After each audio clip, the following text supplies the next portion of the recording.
A couple of days ago, Tesla passed the latest software version to me. It's software version 11. Now, I had read about this and knew there were some differences in the UI, but I honestly wasn't prepared for what it looked like. So I went ahead and I got the software a couple of days ago and haven't really driven my car since. I just came outside, looked at the software to just see what was different, and I was like, wow, I really want to spend a little time with this. So I thought I'd spend some time today and look at the changes to the software version so you can see what it looks like and kind of go through it with me. It's kind of weird. It looks a little different. It's going to take a whole new method of learning it to understand what's different about it, because it just is different than what it was before. So let's take a look at it and see what it's all about. All right, they start off with a view that lets you see introducing software version 11, which is kind of nice because I'm not really sure what's there. Okay, so the controls that used to be here moved to here. So now I have my my dash cam recorder, my Wi-Fi setting, my Bluetooth, my windshield wipers, excuse me, and my charging are here instead of being here. So that's a subtle little change. That's interesting to know. They've also changed the way this dialog looks at the bottom, this panel. So they have all these things down here. And one thing I noticed right away is they're color-coded. There was never any color in the UI before, except for the charging mechanism when it would turn green like that. There was no color down here. So now I've got all the colors down here that kind of represent this. So I can go to my dash cam. This should be my energy monitor, my calendar, my text messages, my theater, I'm assuming. This would be games and arcade. I guess this is goodies in the toy box. Not sure what that is. Bluetooth and something else. I guess that's my radio, right? So there's some things down there that are a little different. We'll look at them in just a minute. The temperature controls are here now, so I can turn them on and off and do all the things this way. So they're quick controls on this side, and then I also noticed there's a quick control on this side. So it's, rather than being in one place, it's in two places. So, okay, what else? And that's it. So you can see that I have the one temperature control on this side, and then there's the other one over here. So it's a little different as far as that goes. So I can tap this. Okay, wait a second here. All right, so that took me to here. How do I get to, I guess, wow. All right, so I'm tapping this and it's just turning this on and off for me. So I don't have the control here to get to like Wi-Fi. Oh, I can see it's up here. I get it. Okay, it's here. I didn't see it right off. So there I can go to Wi-Fi and I can do the things that I used to do. Remember that the Wi-Fi used to be up here. There was a little button for Wi-Fi up here, but now it's down here. So I can turn my Wi-Fi on and off and attach to my phone or whatever else I'm gonna do. Okay, that's interesting. So that's fine. That's where my Wi-Fi control is now. My windshield wipers, I can always, it's on auto anyway, and I can always press this button to turn them on once, just to run them once. So that's fine. That still exists the same way. Oh, when I did that, you may have noticed, this came up. So then I can change the way they work. All right, so that's useful. I assume that I can change it somewhere here too. I don't see it. It's probably right in front of me, but I don't. Oh, here it is. I told you it was right in front of me, and I can change it right here. I can go to off or auto, same way I did before. So I can just come to the car control and change it there. So I guess that's fine as far as that goes. Bluetooth is also up here, so that's good. My dash cam recorder is a little different. So there used to be a button up here to do the dash cam record. So as I was driving, if I wanted to record on the dash cam, I could do that. Now I know I can do it on honk as well. So if I honk, it should record it. But I assume that now I can actually do it here as well. So if I come here, I should be able to do the recording. So I'll come back and look at it in a minute, but I just pressed the button and it turned it on for me, and then I'll turn it off. We'll check it and see if that actually recorded anything. Actually, I don't know how to get to the dash cam from here. Hold on. Oh, there we go. Oh, I can do recording from there. I see. So that'll record the last 10 seconds that way. Interesting. So I guess the easier way to do it is to do it on the honk, right? So if I do, I'm not going to do it in my garage. It's going to annoy somebody, so I won't do it, but I'll try that later. Anyway, that's interesting that that works like that. That's a little different. You know, a couple, like I said, a couple of little things that are different. The radio itself is different. The way it lays out is different. It used to be these panels that went across. Now I have the panels like this. Go to my phone. How do I go to like Spotify or whatever from here? That's a good question. I'm not sure. I can go to direct tune, favorite stations. Okay. Oh, I can go to radio here. I see. Okay.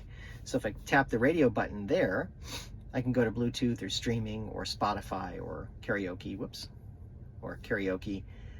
or TuneIn or Tidal. That's a new one that wasn't there before. So that's new. I hadn't seen Tidal on there before. That's a new service that they offer. So I can get there that way. Okay, interesting.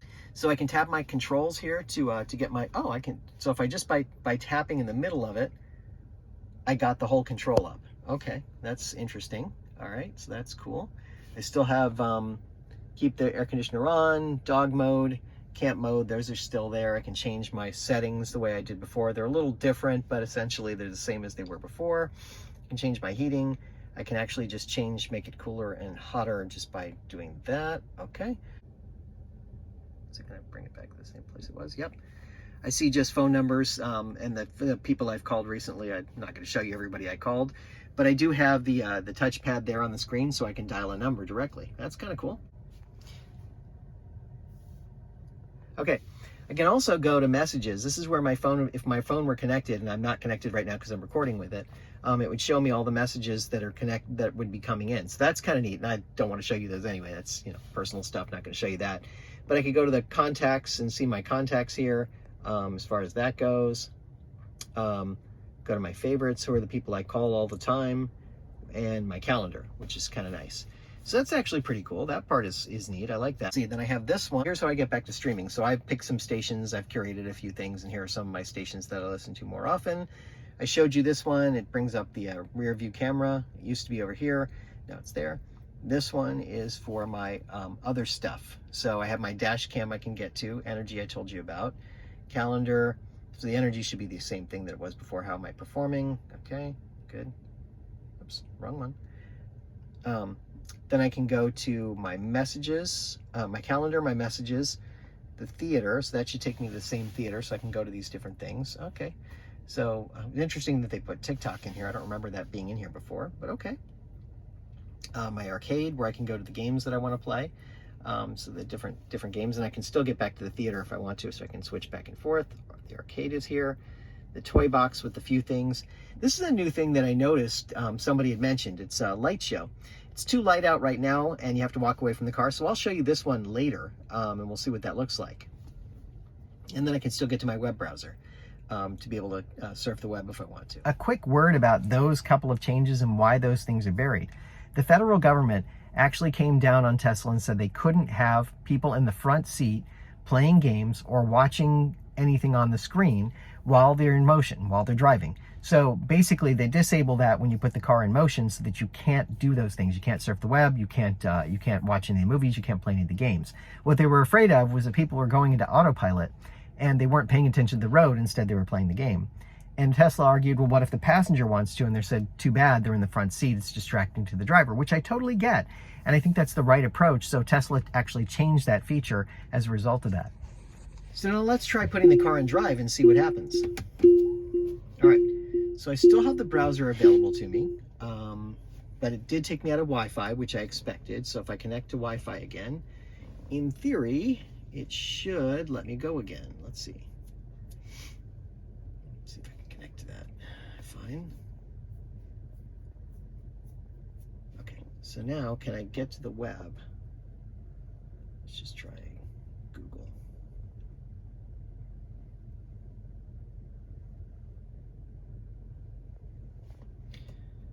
And it does let me get to it if I have the car in gear. Okay, that's interesting.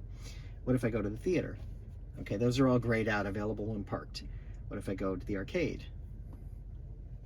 Huh, still lets me go to the arcade. That's interesting. Oh, available in park. See, they did that too. Okay, so they just didn't gray it out. They let you go to it, but you can only play it in park. Interesting. So that's an interesting change on the way they did this, that you don't have that ability anymore. And some of the toy box items are going to be the same thing, available in park. Interesting. Now, something else I noticed when I put the car in gear, I hadn't noticed this before, the way they tell you the seat belts and who's not fastened. So there used to be a larger icon down here that told you exactly who was not buckled. And they still do that today, but it's turned. So this is my seat, this is the passenger seat, and then that's the rear. So it's turned 90 degrees from where it was before, and it's telling me to fasten my seatbelt. So it's reminding me to do that, and then of course I have the icon up there as well. So that's interesting that it changed the way it does it. It's just a little bit dynamically different. It's not a huge deal, but that's interesting. All right, So let's go back. I'm going to put the car back in park here. Go back in park. And let's go ahead and take a look at some of the other things that are in here. So I have the arcade. I showed you that. If I hit that, I go to the arcade. You can also go to the toy box, which is the same as this. I can go to the browser directly. I can go to Spotify, Bluetooth. The radio should take me back to here. That's where I was when I clicked on the radio, but it's an easier way to get back to it. Karaoke, so I can play different songs while I'm interested in it. Tune in, and then title. So, okay, so everything's still here. It's just rearranged a bit. And it just takes some getting used to in terms of the rearrangement. Like anything, you have this transfer of learning that happens. Here's all the things that were the way they were, and I've driven the car for over 2 years now, and now they're just a little bit different. Oh, how do I do this? How do I turn on the windshield wipers? How do I make sure that that happens? Those kinds of things are very subtle, but kind of important, and they will throw me for a loop the first time that I need them. I know that. I can see that coming. That's just the nature of the beast. I'll go along and I'll go, wait a minute, how does that work exactly? I can't remember. And that's the way it'll work. Now, there was one other feature I wanted to show you, and it had to do with navigation, and I thought this was actually kind of cool. So let's suppose I want to navigate somewhere, and I want to go to, let's say I want to go to, let's say I want to go to Miami International Airport. Like it always does, right? And it'll route me to get to the airport. But what if I wanted to have a destination in between? No, I can't do that anymore. Wait, that went away. Where'd they go? Where did that go?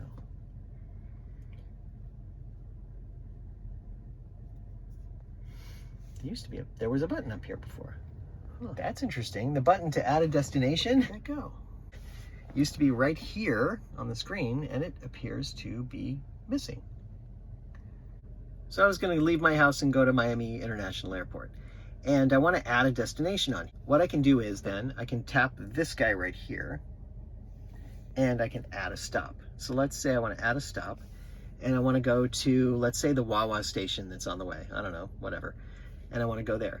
So what it did is it just added in another destination.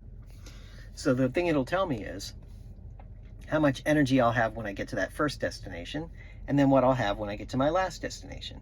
So as you can see on the map, it takes me along the way from where I'm starting, and then takes me on the route, takes me to my first destination, and then takes me back, and that would be the black part would be the second destination, which would take me to the airport. So it's really kind of cool. It's actually kind of clever in a way that they came up with a way to help you to add a destination, and you can actually know what your charging is going to be. There was also a change they made to the app recently, and this was actually kind of clever. As you go into the app, you have the ability to do a couple of quick controls. You can unlock it, you can turn the air conditioner on, you can open the frunk, and you can open the charger. So you just tap it and it wants to do that. But what if you want to open the trunk? Well, you had to actually click controls, then go over to the trunk to open it. But they came up with a way now where you can replace some of the icons that are here. You just long tap on it, on say the charging icon, and then you can move the trunk icon up there. So now the trunk can be opened directly from the app. So I can just tap it and open it. That's actually pretty helpful. There was also a small change in the functionality when you're driving. So of course, by default, the map turns and shows north on the top all the time. So as you turn and you move, your map will actually rotate to have you going in a direction. But you can actually change it to go north up. It used to be that this was over on the right side, but now it's over on the left side. So you have to just tap up there to be able to change the directional indicator so it always shows you driving up. Which is fine, but I just didn't know where it was when I started driving. I'm like, wait, how do I change that again? Start the show. Activates the vehicle. Oh, okay. Use the door handle or the trunk button to stop the show. That might be important. I have a feeling that's important. Because it won't stop otherwise? I have that feeling. Alright. Oh, good, it make noise too. Yeah, see, that's the thing I'm starting to realize. It's probably going to make noise. Oh, good, it's Santa. I hope it's not Santa all over again. It's Santa. Oh, it lowers your window. The window's opened. Okay. That's something, I guess. And That's how you can hear the noise.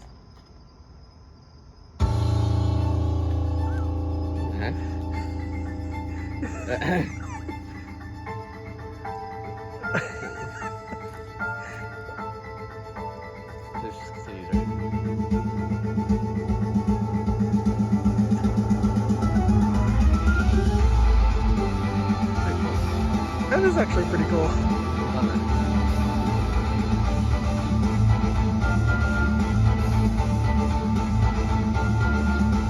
There's white lights on the back. Reverse light.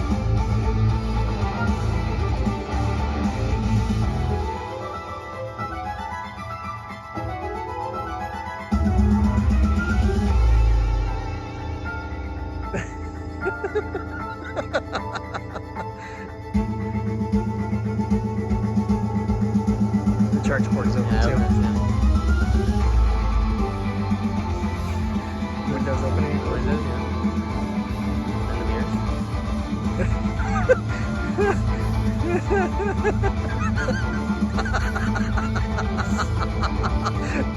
This is so funny.